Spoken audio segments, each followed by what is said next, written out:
네, 24년 첫 주일을 맞이해서 예배드리는 우리 모든 성도님들에게요, 우리 주님의 은혜가 가득하기를 소망합니다. 특별히 오늘부터 우리 중고등학생들이 함께 연합으로 어른들과 함께 예배드리는데, 어른들과 함께하는 예배를 통해서 또 새로운 주님이 주시는 은혜를 경험할 수 있기를 다시 한번 주의 이름으로 축복합니다. 오늘은 본문으로 제가 바로 들어가서 설명을 하려고 하는데요, 오늘 본문의 21절이 오늘 설교의 가장 핵심적인 구절입니다. 그래서 우리 21절을 한번 다 같이 읽도록 하겠습니다. 시작.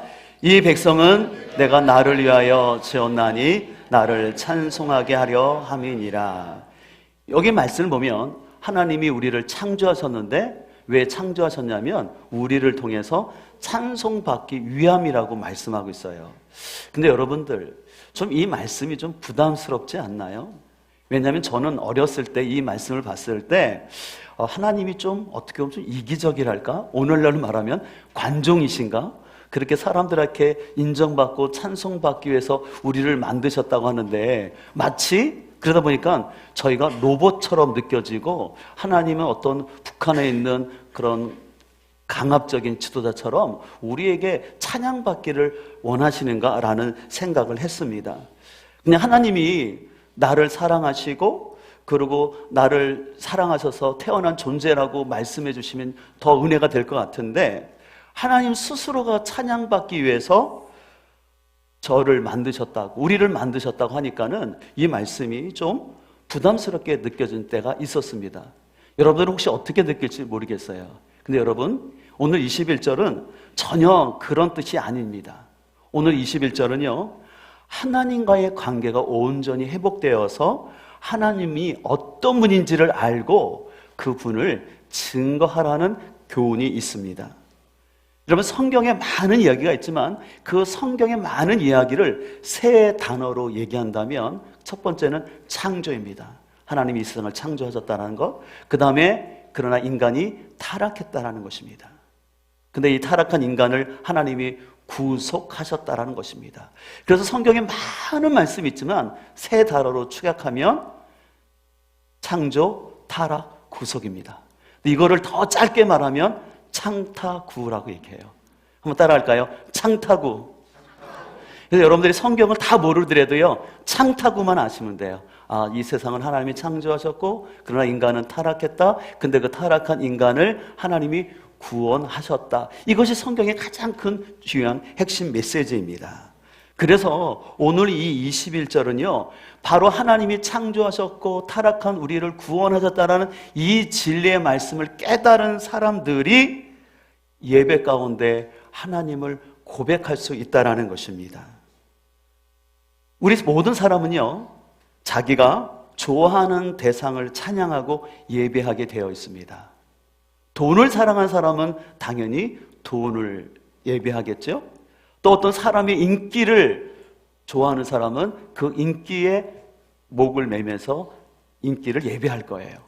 그런데 하나님을 바로 아는 사람은요, 그 하나님을 예배하면서 세상이 줄 수 없는 평안과 기쁨을 예배를 통해서 경험하게 됩니다. 이제 오늘 본문의 말씀을 좀 설명드리려고 하는데요, 원래 이스라엘 백성들은 애굽에서 400년 동안 노예 생활하고 있었는데 하나님의 전적인 은혜로 그들은 구원을 받았고, 그리고 하나님께서 약속하셨던 가나안 땅에 살게 되었어요. 근데 안타깝게도 그들은 가나안 땅에 살면서 하나님의 말씀보다는 그들의 눈에 보이는 물질의 축복을 쫓아서 바알이라는 우상을 같이 섬겼어요. 하나님을 완전히 버린 게 아니라 하나님께도 예배하면서 바알을 같이 섬겼는데 마음의 중심추는 바알에게 있었다라는 것이에요. 그래서 하나님은 안타까운 마음을 가지고 이렇게 얘기하고 있습니다. 이사야 43장 22절에 보면은, 야곱아, 너는 나를 찾지 않았다라고 말하면서, 이스라엘아, 너는 나에게 정성을 쏟지 않았다. 너는 양을 번제로 바치지도 않았고 제물을 드려 나를 섬기지도 않았다. 내가 언제 너에게 봉헌물을 바치라고 성화를 내었느냐? 향을 피우라고 괴롭혔느냐? 도리어 너는 죄를 지어 나의 화를 도두었고 불의를 저질러 나의 속을 썩였다라고 말하고 있습니다. 하나님 뭘 말씀하시냐면은 이스라엘 백성들이 말로만, 겉으로만 예배하고 형식과 위선에 가득 찬 상태에서 예배를 드렸다라는 것이에요. 안타깝게도 이스라엘 백성들은요, 하나님 백성으로서의 정체성을 온전히 잃어버리고 자신들의 탐욕을 위해서만 하나님을 예배했어요. 심지어는 자신의 간절한 소망을 이루기 위해서 자식까지 불에 태우는 이방 제사를 드리면서 나의 소원을 이루려는 잘못된 이방 문화에 그들은 휩싸인 것을 볼 수가 있습니다. 결국은 이런 이스라엘을 바라보시고 하나님께서는 사랑하는 자식을 위해서 매를 들듯이 하나님이 이번에는 아주 강한 매를 드셨어요. 그 전에도 하나님이 여러 선지자를 통해서 깨닫고 돌아오라고 얘기했지만 도저히 안 들어오니까 하나님이 아주 무서운 매를 드셨는데, 그 매는 뭐냐면 바벨론 포로라는 매를 드셨어요. 그 당시에 강대국이었던 바벨론을 통해서 이스라엘을 멸망시켰습니다. 왜 하나님이 이스라엘을 멸망시켰냐면 이스라엘은 착각 속에 있었어요. 어떤 착각을 들었냐면 우리는 선민이다, 하나님께 택함 받았으니까, 그리고 우리는 이 성전에서 예배 드리고 있으니까 하나님이 우리를 지켜주실 거야, 우리는 안 망해 라는 착각을 하면서 마음의 중심은 하나님께 두지 아니하고 그들의 탐욕을 위해서 우상을 같이 섬겼거든요. 근데 이것이 도저히 깨닫지 못하니까 하나님은 아니다, 너희들 성전에서 예배한다고 너희들 지켜지는 게 아니야 라고 해서 그들을 아예 성전 파괴시키면서 그들을 바벨론으로 끌려가게 하셨어요. 그 이유는 이스라엘이 미워서가 아니라 너무나 사랑하기 때문에 그들을 바른 길로 인도하기 위해서 바벨론이라는 강한 회초리를 드신 것이었습니다. 이제 이스라엘은 바벨론으로 끌려가면서, 여러분들 역사책에 보게 되면 노예들이 끌려갈 때 코에다가 쇠사슬을 매가지고 끌려가는 거예요. 얼마나 고통스럽겠습니까? 그리고 그들은 바벨론 땅에 도착했는데 거기서 멸시를 당합니다. 아주 치욕스러운 일을 경험합니다. 어떤 일도 경험하냐면 예전에 하나님을 찬양하는 악기를 가지고 그 사람들이 술을 먹으면서 그거 이스라엘 백성들에게, 야 너희들 노래 잘한다면서 너희들 하나님께 찬양했잖아, 이 노래를 가지고 바벨론 왕을 높이는 노래를 불러봐 라고 하면서 그 하나님을 높이던 악기가 이방 왕들을 높이는 노래로 불러지고 있을 때 그제서야 이스라엘은 왜 우리가 이렇게 됐을까를 돌아보게 된 거예요. 우리를 사랑하셔서 약속의 땅을 주신 그 하나님의 마음은 잊어버리고 그냥 하나님께 대한 관심은 없이 그냥 그 가나안 땅에서 잘 살겠다라는 그 일념으로 우상 숭배했던 자신들의 죄 때문에 자기들이 이렇게 바벨론에 끌려와서 고통당하고 있다는 것을 그들은 뼈저리게 느끼게 되었습니다. 바로 그때 비로소야 하나님은 기다렸듯이 오늘 본문에서 말씀하십니다. 19절 말씀을 한번 같이 읽을까요? 보아라, 내가 새 일을 행하리니 이제 나타낼 것이라. 너희가 그것을 알지 못하느냐? 반드시 내가 광야에서 길을 사막에 강을 내리니. 예, 이 말씀 이거예요. 얘들아, 너희들 그동안 힘들었지? 그러나 내가 이제 너희에게 새로운 일을 시작할 거야. 그래서 너희 이제 고통은 끝날 거야. 내가 너희가 척박한 광야 같은 이 삶 가운데서 너희의 삶의 대로가 열어지게 할 거고, 사막 같은 너희 인생에 강물을 흘려보내서 너희를 다시 회복해 줄 거야 라는 약속의 말씀을 해주시는 것입니다. 이 말씀은 뭐냐면 이스라엘이 바벨론 70년간의 포로 생활을 끝나고 이제 이스라엘을 해방시켜 주시고 구원시키겠다라는 하나님의 말씀이었습니다. 그리고 이 말씀대로 하나님이 이 언약을 성취하셨어요. 그래서 여러분 사진 하나 보여드릴 텐데요. 이 사진은 지금 영국 대형 박물관에 있는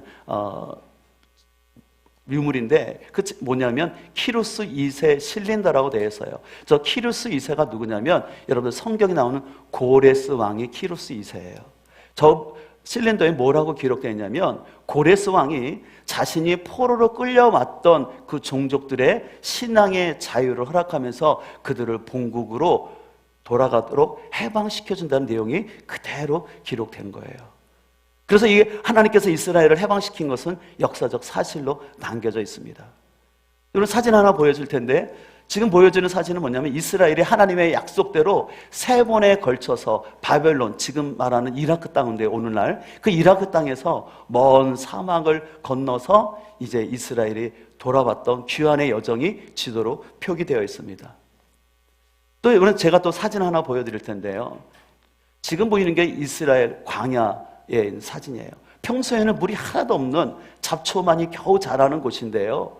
우기 때, 어떤 특정한 때가 되면요, 갑자기 저곳에 비가 쏟아져서 저 사막에 강이 만들어지는 것을 볼 수가 있습니다. 그래서 이것은 뭐냐면 하나님의 구원은요, 아주 갑자기 우리가 생각지도 못했던 순간에 한순간에 성취된다는 것을 말씀하고 있는 거예요. 자, 그래서 오늘 본문 20절은 이렇게 말씀하고 있습니다. 들 짐승들도 나를 공경할 것이다. 이리와 타조도 나를 찬양할 것이다. 내가 택한 내 백성에게 물을 마시게 하려고 광야에 물을 대고 사막에 강을 내었기 때문이라고 말씀하고 있어요.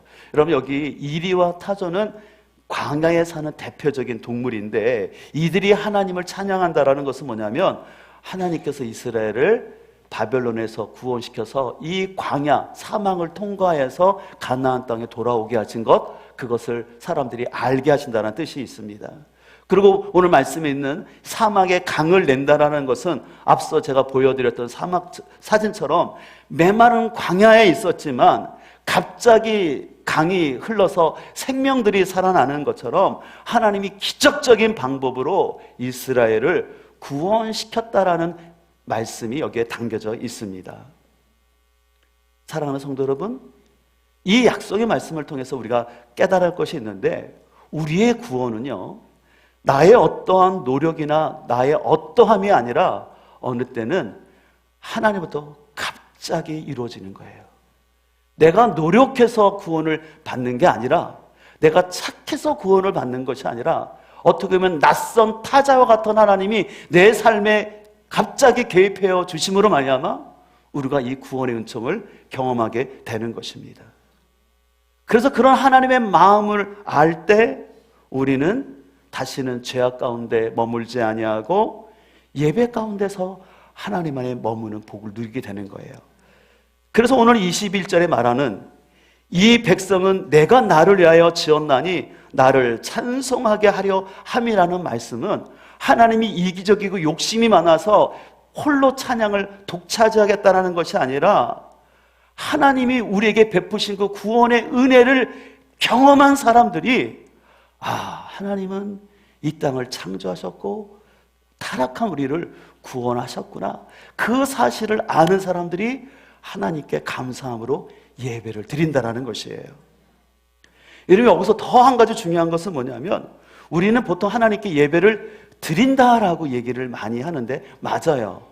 근데 우리가 하나님께 예배를 드리는 것도 맞지만 한편으로는 하나님께서 우리 삶 가운데 오셔서 우리를 위해서 예배를 드려주신다는 사실을 알아야 돼요. 무슨 개념이냐면, 여러분, 영어 단어로 서비스라고 해요.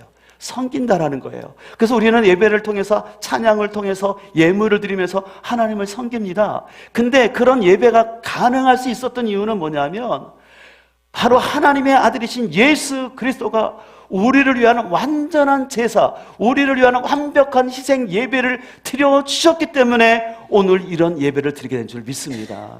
우리가 예배 드리기에 앞서서, 우리가 죄인 되었을 때 우리 구주 예수님께서 우리를 위한 완전한 희생제물과 예배 드림 때문에 우리가 오늘 이 예배가 가능한 거예요. 그래서 나의 예배 드림도 필요하지만 이 예배 가운데는 하나님이 섬기시는 예배가 있는 거예요. 그래서 하나님께서 우리를 불러주시는 거예요. 그래서 우리가 이 예배를 드릴 때 이 예배 가운데서 진정한 회복을 경험하게 되고, 그리고 거기서 우리의 정체성을 발견하게 되는 것이죠. 무엇보다 우리는 예배를 통해서 하나님의 통치를 경험해요. 하나님의 통치를 경험한다는 것은 뭐냐면, 내 삶에 이런저런 문제와 고민이 있었는데 예배를 드리는 중에, 내가 하나님께 기도를 드리는 중에, 또 말씀을 듣는 중에 내 삶을 인도하시는 하나님의 세밀한 음성을 듣게 되는 것입니다. 그리고 예배 나올 때는 마음이 답답하고 무거운 마음이 있었지만 예배를 드리면서 내 마음이 풀려지고 세상에 줄 수 없는 기쁨이 내 안에서 회복되는 것을 예배를 통해서 경험하는 거예요. 그런 의미에서 우리는 이런 예배의 기쁨을 경험해야 될 줄 믿습니다. 우리를 죄에서 구원하여 주시고 우리가 끊을 수 없는 중독죄로 내가 어떤 거에 매여 있던 내 삶에 하나님이 강력하게 역사하시면 그 중독이 끊어지는 은혜를 경험하게 될 줄 믿습니다.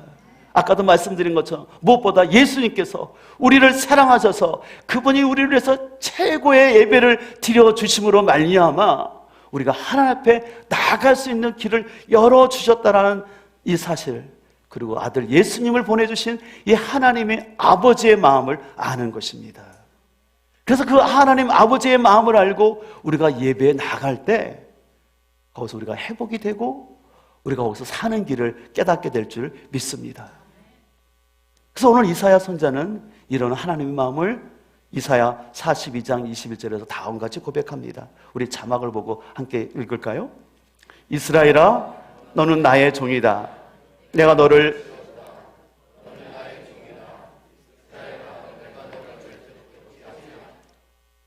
내가 너의 죄를 짙은 구름을 거두지 없애버렸으며 너를 죄의 안개처럼 사라지게 하였으니 나에게 돌아오너라. 내가 너를 구원하였다. 아멘. 하나님 말씀하세요. 이스라엘아, 나의 종이라는 것은 막 부려몬다는 종이 아니라 내 소속된 거라는 거예요.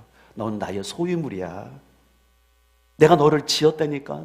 너는 결코 우연히 아메바에서 진화된 존재가 아니야. 너는 잘 모르겠지만 내가 태초에 너를 창조하셨어. 그리고 네가 비록 실수하고 때로는 나를 떠날지라도 나는 절대 너 잊지 않을 거야. 내가 너 버리지 않을 거야. 그래서 나는 너가 지은 죄 다 용서해 주기로 작정했어. 그런 하나님을 알 때 우리가 하나님 앞에 나가서 예배할 수 있는 거예요. 이런 하나님의 마음을 알게 되면요, 우리가 화려한 조명이 없어도, 멋진 음악이 없어도 우리는 하나님 앞에 예배할 수 있어요.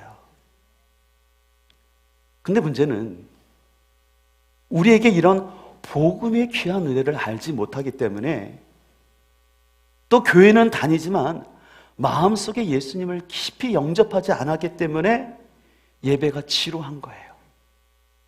예배가 짐처럼 여겨지는 거예요. 예배 안 드리면 엄마, 부모님한테 혼나고, 심지어는 예배 안 드리면 엄마가 용돈 안 준다니까 억지로 나오게 되고, 그래서 예배가 짐처럼 느껴지는 거예요. 그래도 어떤 사람은 예배 안 드리면 불안하니까 마치 보험 들듯이, 그래서 예배 드리면 마음이 평안해진다고 생각하고 보험 들듯이 예배를 드리려고 해요. 근데 여러분, 이런 마음은 아직까지 여러분 안에 이 복음 대신 하나님의 은혜를 몰라서 그런 거예요. 그래서 우리에게 필요한 것은 뭐냐면 우리를 구원하신 이 복음의 가치를 아는 것입니다. 이런 차원에서는 우리 성도님들이 이 복음의 귀한 진리를 깨닫기 위해서 매주, 이제 매월 마지막 주 토요일 날 오후 3시에 예수 영접 모임을 좀 가지려고 해요. 그동안 우리 교회에서는 복음학교 복음의 삶을 통해서 복음에 대한 것을 많이 가르쳤지만 그동안은 길이가 좀 길었어요. 근데 이거를 제가 1시간 안에, 1시간 반 정도 안에 핵심만을 정리해서 매달 마지막 주에 우리 성도들에게 예수 영접 모임을 가지려고 해요. 왜 이것을 가지려고 생각을 했냐면요, 제가 가끔씩 보게 되면 신앙생활을 열심히 잘하신 어르신들도 나이가 드시니까 몸이 약해지면서 자꾸 구원의 확신이 흔들리고 주님을 멀리하는 것으로 보게 되는 것 같아요. 또 예전에는 교회를 열심히 다니고 봉사했던 사람들도 그냥 어느 한순간에 슬슬 무너지더니 예배를 멀리하는 모습을 보게 돼요. 그래서 만약에 제가 주님 앞에 섰는데 제가 목회에 열심히 가르쳤던 성도들이 그 천국에 없다면, 또 여러분들 함께 예배드렸던 지금 옆에 있는 여러분의 자녀, 여러분 곁에 있는 그 집사님들이 내가 천국에 갔는데 그분들이 없다면, 이건 참 무서운 얘기지만 내가 열심히 교회에서 봉사도 하고 난 예배를 드렸는데 막상 그 천국에 내가 들어가지 못한다면 여러분, 이처럼 어처구니 없고 이처럼 안타까운 일은 없는 거 아니겠습니까? 그래서 우리는 복음을 바로 알아야 할 줄 믿습니다. 그래서 우리 교회에서 매달 꼭 한 번씩 예수 영접 모임을 하려고 해요. 꼭 VIP가 없더라도 우리 목자들부터, 우리 재직들부터 다시 한번 이 복음을 들으시고, 그래서 어떤 새 가족이 오더라도 우리 예수 영접 모임에 참여하라고, 거기서 예수님의 복음을 알고, 그래서 그 예수님을 보내신 하나님의 마음을 아는 것이 중요한 줄 믿습니다. 그렇게 될 때 우리는 하나님을 예배할 수 있는 거예요. 그래서 예배드리는 숫자나 분위기에 타지 아니하고 내가 온전한 마음으로 하나님을 예배할 수 있는 것입니다. 어떤 사람들은 예배 드릴 때 자꾸 이렇게 주의를 두리번 거래요. 아, 누가 맞나? 또 어떤 사람들은 오늘 드려지는 찬양이 어떤가 자꾸 관람하듯이 평가를 하려고 해요. 또 어떤 사람 설교조차도 내 마음에 맞는지 안 맞는지를 판단해서 내 마음에 들면 받아들이고 자기 마음이 안 맞으면 커트를 하려는 마음이 있어요. 그러나 상도 여러분, 우리가 친정을 하나님 앞에 구원받은 자녀라면 예배 분위기나 찬양이나 어떤 환경에 영향받지 않냐고 우리 마음이 더욱더 하나님을 사모하면서 나아가게 될 줄 믿습니다. 우리 교회가 이제 올해 들어서 오늘 보시면 알겠지만 영상이 좀 깨끗해졌죠.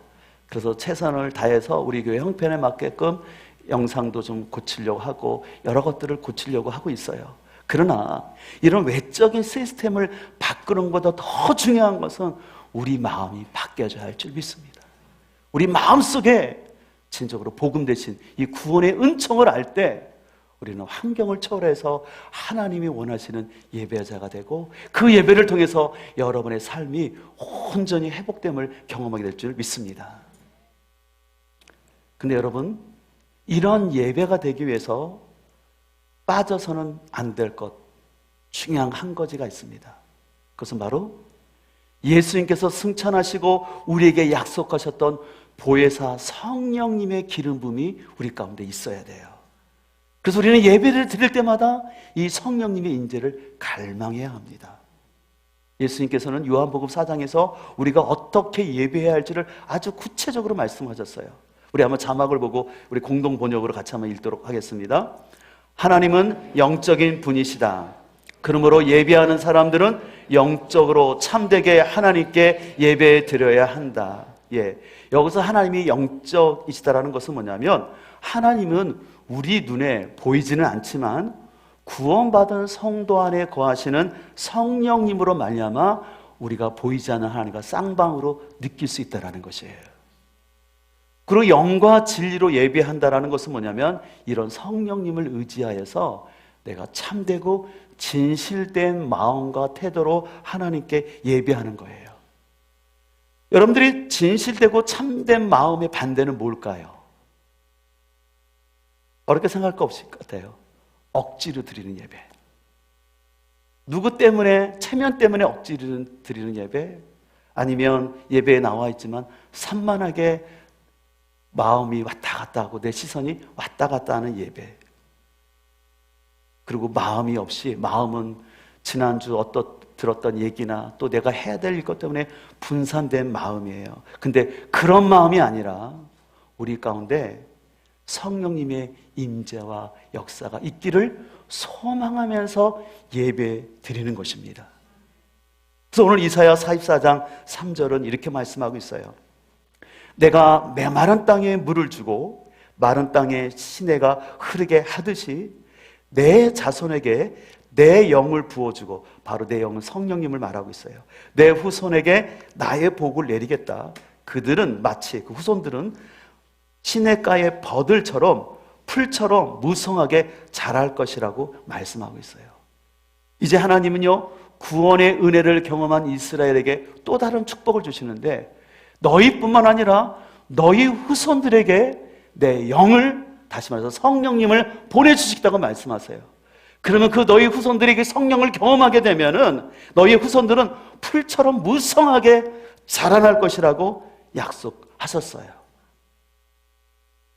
사랑하는 성도 여러분, 이 약속이 성취되었을까요? 성취되었습니다. 바로 사도행전 2장입니다.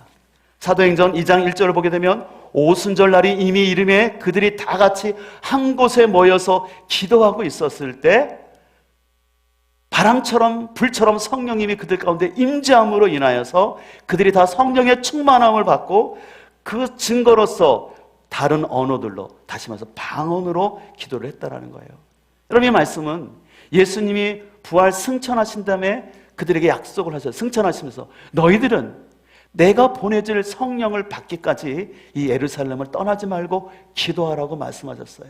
그래서 그 예수님의 말씀에 따라 마가의 다락방, 이 다락방은 오늘날 개념으로 조그만 다락방이 아니라 한 120명이 들어갈 수 있는 넓은 방앗간이었어요. 그래서 거기서 그들이 모여서 열심히 기도하고 있었어요. 기도하고 있을 때 하나님이 약속하신 성령님을 보내주신 거예요.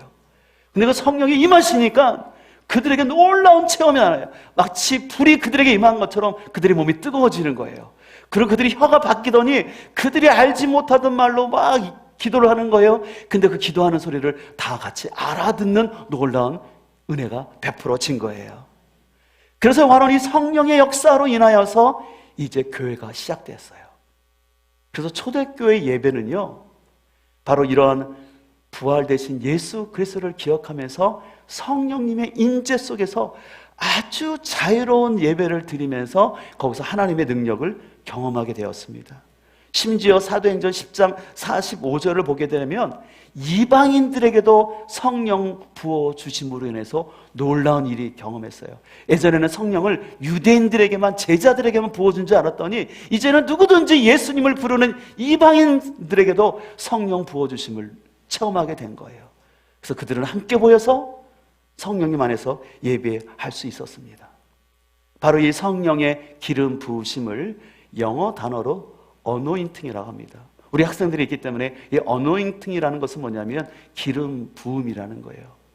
그래서 여러분들 우리 교회 지금 예배당 배경에 보면, 강대상 배경에 보면은 이렇게 기름 부음을 상징하는 이미지가 있고 기름 부으심이라는 어노인팅이라는 단어가 있어요. 여러분, 이건 그냥 교회에 멋을 내기 위해서 그냥 만들어 놓은 게 아니에요. 실은 저기에는 저의 많은 목회책이 담겨져 있어요. 우리 예배 가운데 하나님의 기름 부음을 소망하는 것입니다. 그래서 이 어노인팅을 경험하는 거예요. 그래서 우리의 이성을 초월해서 우리 안에 성령이 역사하시면 세상에 줄 수 없는 은혜를 경험하는 거예요. 저는 이 성령의 역사가 오늘 예배드리는 우리 사랑하는 중고등 목사님들에게 더욱더 부어지길 소망합니다. 왜냐하면 우리가 살아가는 우리 세대가 더욱더 어려워요. 우리 어른 세대보다 우리 중고등부가 신앙 지키기가 진짜 어려운 시대를 살아가고 있다는 걸 여러분 잘 아실 거예요. 근데 이 세상을 이길 수 있는 힘은 뭐냐면 성령의 기름 부음이에요.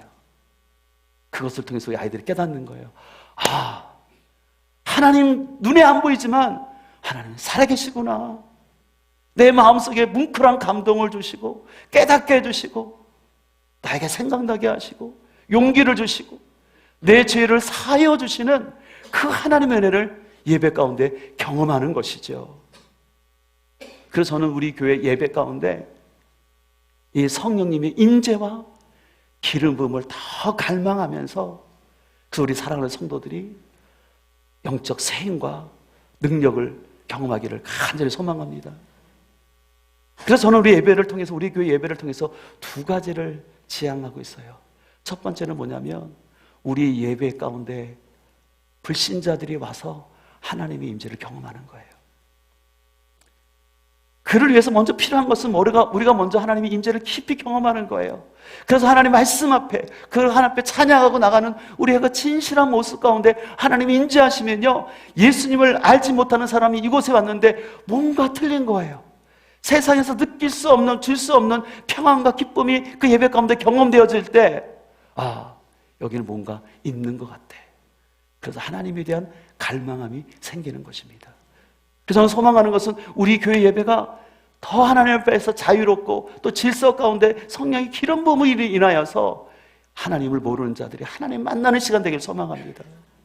두 번째 방향은 뭐냐면 이 예배 가운데 하나님의 임재가 가득함으로 인하여서 우리가 제자된 삶을 살아가는데 힘과 용기를 얻는 거예요.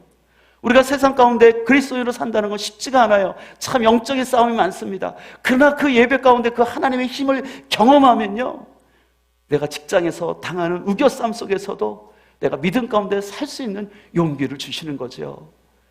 그래서 실은 우리가 예배를 통해서 하나님을 온전히 알게 되면은 하나님 마음을 알게 되는데요. 하나님의 마음은 전도와 선교예요. 다 같은 말이에요. 같은 문화권에 있는 사람에게 복음 전하는 게 전도라면 다른 문화권에 전하는 게 선교거든요. 그래서 예배를 잘 드리게 되면 거기서 하나님 아버지의 마음을 알게 되는데, 하나님 아버지의 마음은 뭐냐면 잃어버린 영혼들이 주께 돌아오기를 소망하는 걸 알게 되는 거예요. 그럼 그 마음을 깨닫는 사람은 어떻습니까? 그 마음을 가지고 내가 직장 생활에서 가정 생활 가운데 빛과 소금 역할을 감당하려고 애를 쓰면서 그 영혼들이 주님 앞에 나오도록 기도하는 거죠. 그리고 또 함께 나왔던 영혼들이 함께 또 예배를 통해서 주님을 찬양하는 거죠. 그래서 여러분들, 예배와 전도는요 같이 맞물려 있어요. 그래서 우리가 진정한 예배를 드리게 되면 거기서 하나님의 마음을 알게 되고, 그 하나님의 마음이 복음 전하는 것을 알게 될 때 그 예배를 통해서 전도의 역사가 일어날 줄 믿습니다. 그리고 전도된 영혼들이 그 예배 가운데 하나님의 임재를 깊이 경험하는 것이죠. 그래서 저는 이러한 예배가 올해부터 더 우리 교회 가운데서 회복되어지고 우리가 갈급한 마음으로 가기를 소망합니다. 예배 순서나 어떤 것들이 너무 교회를 매이지 않으셨으면 좋겠어요. 여러분들, 예배 순서는요 교회 역사 가운데 만들어놓은 하나의 전통인데, 전통이라고 다 옳은 것도 아니고 새롭다고 해서 다 옳은 것도 아니에요. 중요한 것은 뭐냐면 그 예배 가운데 하나님의 임재가 있느냐라는 거예요. 그 임재 가운데, 질서 가운데 우리가 자유로움으로 나가서 거기서 하나님을 경험할 수 있기를 간절히 소망합니다. 이 일을 위해서 저뿐만 아니라 우리 방송팀, 안내위원들, 주차 봉사하시는 분들, 주방에서 섬기시는 분들, 여러분 그게 다 예배인 거예요. 내가 주님을 섬기는 마음으로 그렇게 섬길 때 우리 모두가 주님 안에서 하나됨을 경험하면서 하나님의 위로를 경험할 수 있는 것이죠. 소망하는 것은 우리 가운데 이런 예배를 갈망합시다. 그래서 여러분, 예배를 위해서 더 기도를 좀 많이 해주셨으면 좋겠어요. 왜냐하면요 여러분들, 예배는 거룩한 영적인 일인 동시에 그렇기 때문에 사단이 공격이 참 많아요. 왜냐하면 사단이 제일 싫어하는 게 영혼 구원받는 거잖아요. 사단은 여러분들이 의뢰받는 걸 싫어해요. 그래서 자꾸 여러분의 마음이 하나님 앞에 집중하지 못하도록 내 마음을 산만하게 하고 자꾸 우리를 영적으로 공격하거든요. 우리가 그런 사실을 알고 깨어서 우리가 계속해서 하나님 예배 가운데 주님 보호하여 주시고, 우리 사랑하는 학생들 오늘 같이 예배를 드리는데 참 집중해서 말씀을 잘 듣고 있는데 계속해서 우리 아이들이 하나님 말씀 앞에 머물게 해주세요. 어른들 예배라고 해서 우리 학생들에게 어려운 예배가 아니라 우리 성령님은 동일한 하나님이기 때문에 어린 아이에게도 역사하시고 어른에게도 역사할 줄 믿습니다. 그래서 성령 안에 있으면 나이를 떠나서 우리를 만나주시는 그 하나님의 은혜를 경험하게 될 줄 믿습니다. 그런 예배 될 수 있도록 우리 모두가 한 주간 그런 마음으로 살아갈 수 있기를 주의 이름으로 축복합니다.